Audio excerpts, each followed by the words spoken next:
Hello little foodies welcome to Teja food. మనం ఈరోజు చేసుకోబోతున్న special chilli egg fry side డిష్గా చాలా బాగుంటుందన్నమాట. ఎలా తయారు చేసుకోవాలో తెలుసుకుందామా? పదండి. ముందుగా ఒక కడాయి తీసుకొని అందులోకి 4 టేబుల్ స్పూన్ల ఆయిల్ వేసుకొని, పోపు దినుసులు వేసుకొని, మీడియం సైజ్ ఎర్రగడ్డ ఒకటి చిన్నగా తరిగింది వేసుకొని, ఒక పచ్చిమిర్చి నిలువుగా తరిగి వేసుకోండి. అలానే ఒక రెబ్బ కరివేపాకు వేసుకొని, ఎర్రగడ్డలు కొంచెం ఆయిల్‌లో ఫ్రై చేయండి.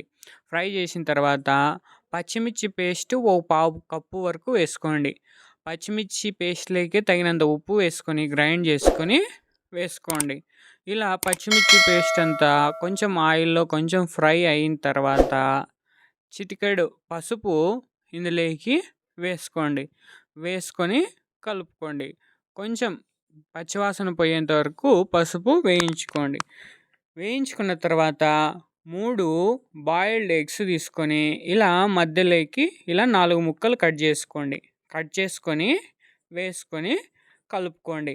ఇది కోడిగుడ్డు బాయిల్డ్ ఎగ్ ఎవరైతే తినలేకున్నారో అలాంటి వాళ్ళు ఇలా ఒకసారి ట్రై చేసి చూడండి. చాలా బాగుంటుందన్నమాట. వద్దొద్దన్నా 4, 5 గుడ్లైనా తినేస్తారు. అలా ఉంటుందన్నమాట.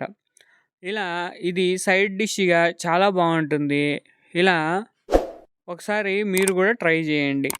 అంతే అండి. ఎంతో సింపుల్‌గా, ఈజీగా కేవలం 5, 10 నిమిషాల్లో చిల్లీ ఎగ్ ఫ్రై రెడీ. ఇలా మీరు కూడా ఒకసారి ట్రై చేసి చూసి ఎలా వచ్చిందో కామెంట్ చేయండి. ఈ వీడియో గనుక నచ్చినట్లయితే మన ఛానల్‌ని అయితే తప్పకుండా సబ్స్క్రైబ్ చేసుకోండి, షేర్ చేయండి, లైక్ చేయండి, కామెంట్ చేయండి. మరొక వీడియోతో మళ్ళీ కలుద్దాం. Thank you for watching.